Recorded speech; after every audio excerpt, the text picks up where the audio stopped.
Ya, sahabat muslim, proses orang untuk hijrah ini kan berbeda-beda. Proses orang juga untuk mendapatkan hidayah juga beda-beda.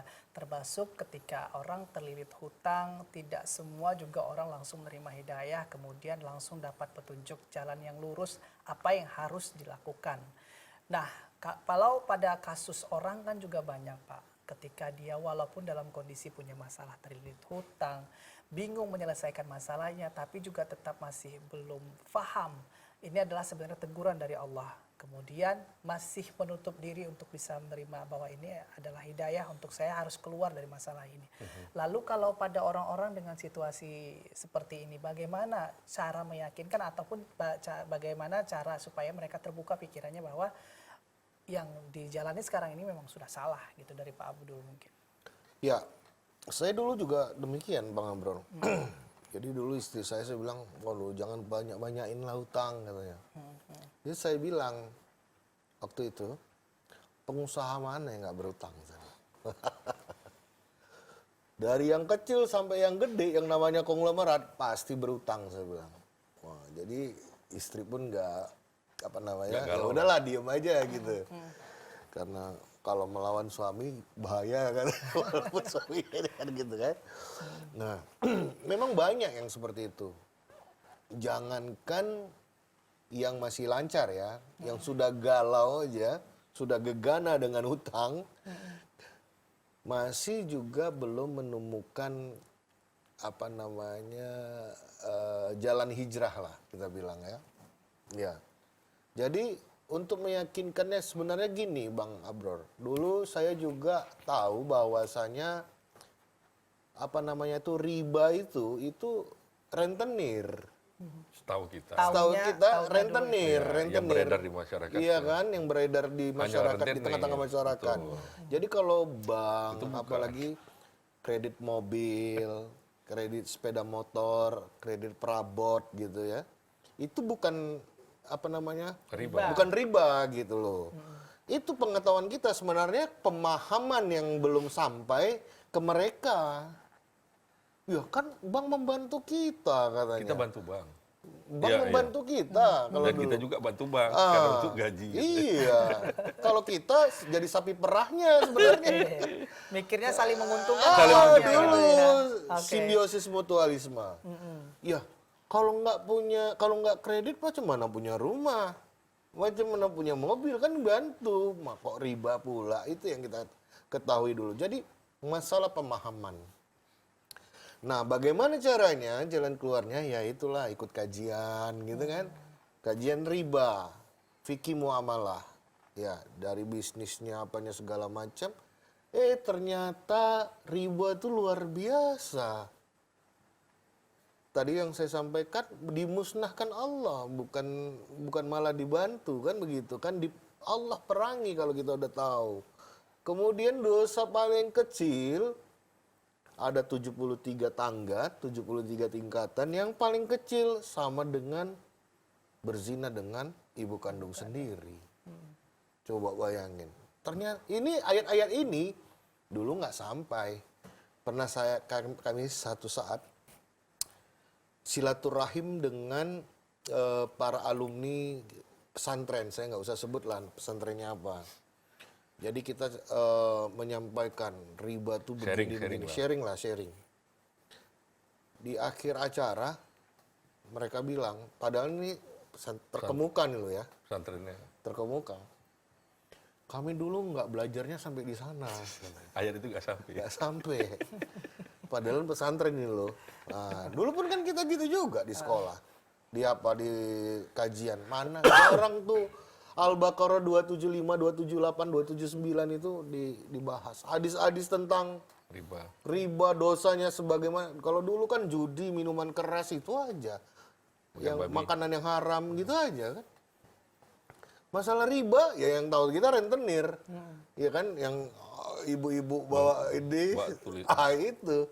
Itu aja yang kita tahu, yang berkali lipat, misalnya ini hari nggak terbayar, dendanya dua kali lipatkan, kan yang tahu kita itu aja.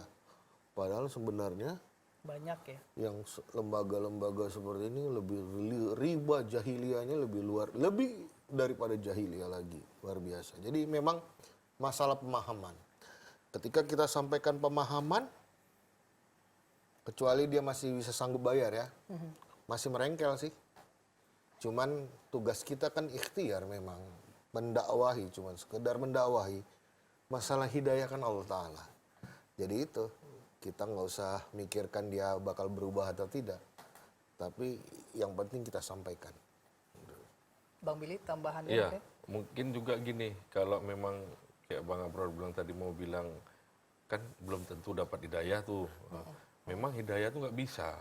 Iya. Nggak bisa kita paksakan dia untuk masuk, nggak bisa kita paksakan dia untuk berhenti, nggak kan bisa. Betul. Bang Abu aja nih, ini ngeyelers kalau kita bilang. Beliau ini masuk ikut karena ngeyelnya dulu. Udah habis itu kena kena terbuka sendiri. Ya udah, sekarang jadi pendakwah. Nah, jadi memang kalau kita paksa untuk kita udah ngajak udah nggak akan mungkin. Jadi kita hanya tugas yaitu wasilah menyampaikan. Oke. Perkara hidayah tetap Allah yang buat. Nah, cuma Ya. kita di balik itu semua memang itu tadi kayak Bang Abu bilang, ayo ikut kajian. Karena biasanya dengan kajian pertama, alah apa ini dibahas. Tapi ada satu titik nanti, ada satu segmen, dia tuh kena hatinya. Oh ternyata ini. Tapi yang nggak kita duga seperti itu. Jadi saya juga seperti itu. Saya ya ikut-ikut aja pengajian, nggak tahu apa. Tiba-tiba kok cocok ya, kok kena ya. Oh kok ini ya. Ah, udah mulai besok nyari yang lain pengajiannya. Nah itu yang mungkin bisa kita coba. Jadi Oke. memang rata-rata cobaan itu adalah peringatan karena Allah sayang sama kita sebetulnya. Oke. Cuma kita aja nggak aware. Oke. Dan yang perlu ditanamkan juga sebenarnya hidayah itu dicari ya. Dicari. Kita nggak juga bisa harus Datang duduk. duduk nunggu gitu ya. Nggak bisa. Hidayah itu memang ya seperti yang Bang Billy dan Pak Abu sampaikan ya, memang kalau misalkan dari kitanya sendiri belum merasa ada dapat hidayah, ya kita yang mencarinya. Misalnya dari teman-teman yang ikut pengajian ataupun membaca buku dan lain-lain gitu ya. Jadi Bang Abrol, kalau pengalaman saya pribadi ini sangat luar biasa sebenarnya. Apa namanya ya? Kalau saya ya pribadi menilainya 100% yang ikut lebih kurang 90 ke 95% itu pasti mendapatkan hidayah. Betul. Acaranya. Saya bilang, insya Allah mendapatkan hidayah. Insya Allah. Jadi ini saya perhatiin dan tercerahkan begitu loh. Keluar dari situ seperti punya Orang baru. semangat baru, punya hidup baru gitu. Terlahir kembali lah. Terlahir kembali. Ya ini mungkin wasilah ya, Ya, bukan sepenuhnya itu sih. Ya. Allah semua yang berikan. Itulah kita ikut Acara. kalau saya dulu di Batam saya ikutnya. Seminar masyarakat sukses mengembangkan harta tanpa riba. Dia dengan metode tersendiri, itulah mungkin inilah yang instan itu tadi, walaupun sebenarnya di belakangnya ada proses-proses. Tetap ada Proses sih kan. Iya, Bang? tetap. Kita Cuman- harus ikut seminarnya, Cuman kita dengar terus dulu. terang dulu ya. Waktu saya pertama kali ikut, hari pertama itu Bosan apa ini? Nah, udah tahu semuanya. udah paham saya. Betul. Udah tamat saya, Udah gitu lah. Saya kan sering gitu. Udah tamat gitu. Udah tamat samping sok.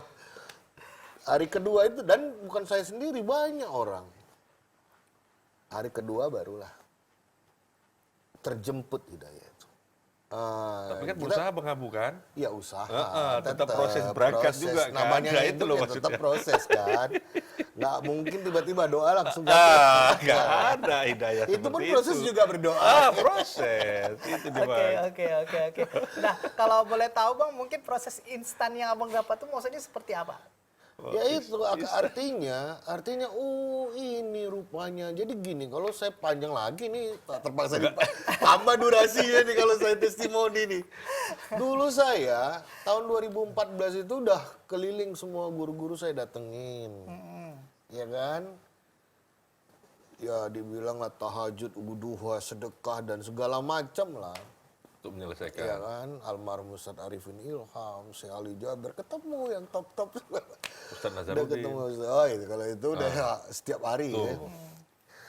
Jadi, Belum juga. tapi kok belum juga. Belum hidayah juga tuh. Tahajud nih buat, duha nggak tinggal, sedekah, ada yang sedekah apalah istilahnya itu Sedekah ekstrim. jalan. Wah. Tapi kenapa kok nggak jalan juga? Kenapa? Waktu itu saya nggak tobat dari 10 dosa dari dosa-dosa besar katanya. Saya screening dari saya balik sampai saat itu. Saya screening ingat tobat, ingat, minta ampun. Saya ingat semua.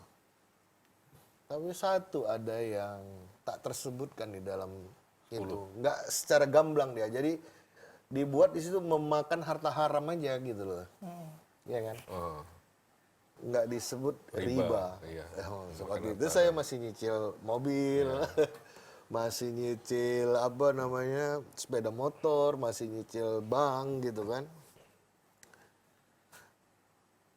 Waktu ikut di Batam. di Batam itu baru saya ngeh gitu.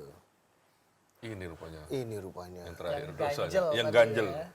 Yang nggak terbuka apa-apa. Dari sekian banyak dosa udah saya screening, Ah, satu ini yang ketinggalan. ah.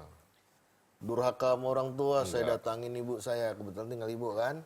Nah, minta maaf, mohon ampun ya kan. Apalagi meninggalkan dosa sholat. Nggak. Ya ada juga mungkin kan dulu masih zaman-zaman jahiliyah dulu kan. Ya saya minta ampun ke Allah, apalagi syirik. Udah semua lah pokoknya. Semualah pokoknya udah saya mohon ampun. Tapi itu Ternyata itu. riba. Ketutup semua loh gara-gara satu. Jadi nggak main-main lah masalah riba nih. Jadi kita bukan mengharamkan hutang ya, hutang itu enggak haram. Cuman kalau ada ribanya ini yang harus. Oke, ini luar biasa sekali pengalaman untuk pelajaran kita semua sahabat muslim ya. Udah, Nah ya. kita jeda dulu, nanti segmen terakhir kita akan lanjutkan pembahasan kita di kesempatan kali ini. Sahabat muslim, Anda masih punya kesempatan ingin bergabung, silahkan di segmen berikutnya nanti.